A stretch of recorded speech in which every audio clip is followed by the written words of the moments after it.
Buenas noches, buenas tardes, hello, how you doing? How's life? Thank you for watching. Lego. So today I'm going to be telling you a story about how I almost never came to America. How I almost never got on a plane and came to this land called America.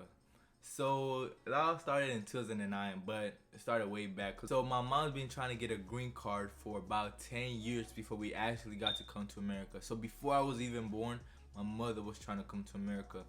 So a green card is a permit that allows a foreign national to come and reside in the United States and work and live permanently. So my mom's been trying for 10 years. After 10 years, she finally got the chance to come to America with me and my sister. So yeah, for 10 years she's been trying, and her tenacity and her ability not to give up is, maybe that's where I get it from, but it's like no other, because after 10 years of like year after year after year after year, somebody's saying no, you can't do it, no, you can't do it, but then she keeps going. That really spoke to her like tenacity and grit, how she's able not to take things so personally and keep moving forward. So yeah, that's where I get a lot of my grit and my inability to give up from.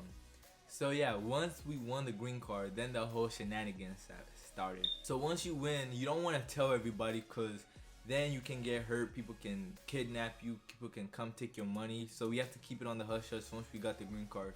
So once we got it, we didn't really tell nobody until it was like the day of going. So when we won, we had to like apply for passports, some documents have to be filed, and it requires a lot of money. So that money has to be carried in cash. So my mom, on our way there, we would use public transportation called matatus. So when we would use it, my mom would stuff the money everywhere in our socks so we wouldn't get robbed. So after all that shenanigans is done, then we have to go and get our shots. And the shots is the most dreaded part of my life back then, because since I was a little baby, I used to hate shots. And when you're getting shots to come to America for the first time, it's like 8-10 shots you have to get. And that right there almost made me want to be like, man, I ain't coming to America, man, forget it. I'm tired of these shots. Like, why am I getting so many shots? I was like 9 years old saying I'm not coming to America because of shots. In my head, it made a lot of sense. Like, why they injecting me so much? Like, I don't want to get all these shots. I don't want to come to America no more. So my mom's like calming me down, trying to encourage me, hey, take these shots because you need to come with us. So finally she calms me down, and I'm able to like calm down and take all these shots. I mean, she's helping, like holding me, and I'm getting all these shots. And like finally it was over. It was like pain for like 5 seconds, and I forgot about it the next day. Then it was time to come to America. And to come to America, you have to go to the airport for the first time, man. Imagine a 9-year-old first time leaving a little town, and you're seeing all these great structures for the first time. You're seeing planes flying over you.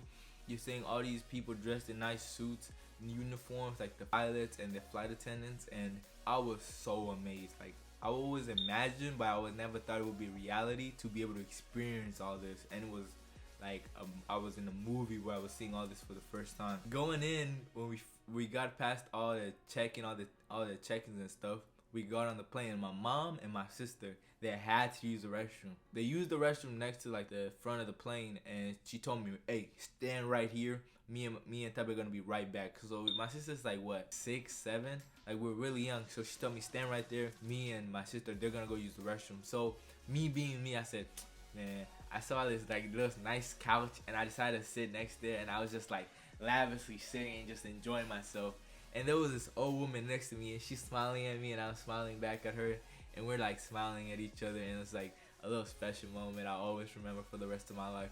Then all of a sudden I hear somebody grab my ear and like yank me off from the seat and tell me, hey, what are you doing?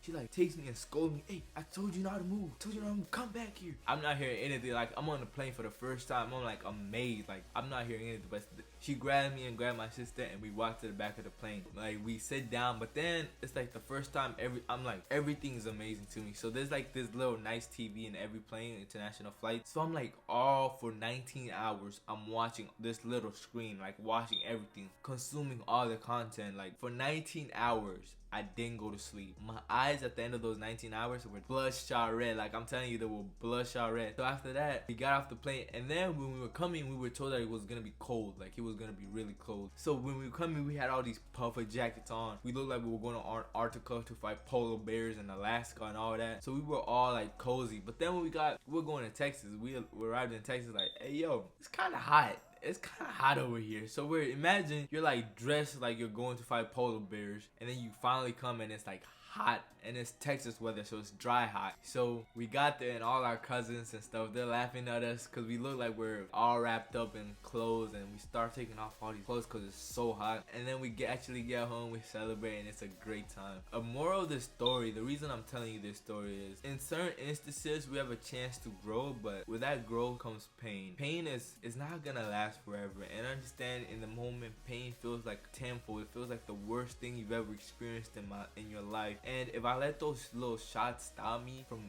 getting on that plane and coming to America, I would have not experienced so many things in my life. My life would be totally different. If my mom wasn't there to encourage me to like, take the pain, it's gonna be okay, you're not gonna feel it the next day, I would have not been able to come to America and experience this great land. And another moral of the story is my mom's tenacity. If my mom didn't even try after she got rejected the first time, said, oh, this is not for me, we would not be here. So my mom, to this day, I always think of, imagine being rejected 10 times, year after year after year.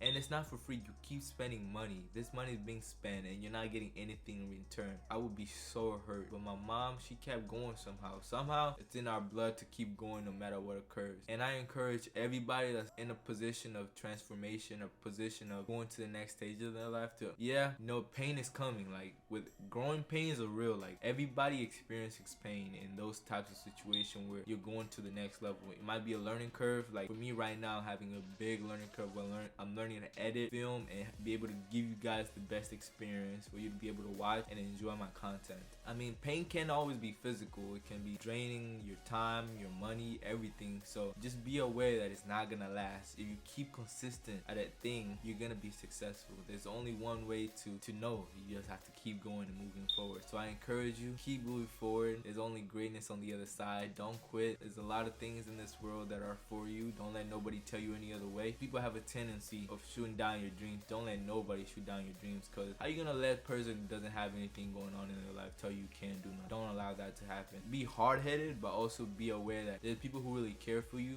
that care and generally want you to succeed. I appreciate you for watching this video. It was really fun to like think and like write about all these moments and like be able to express them to y'all. I appreciate all the support everybody's giving me, and I will keep moving forward, and I will be great. Thank you guys for watching, and have a blessed day. Thank you.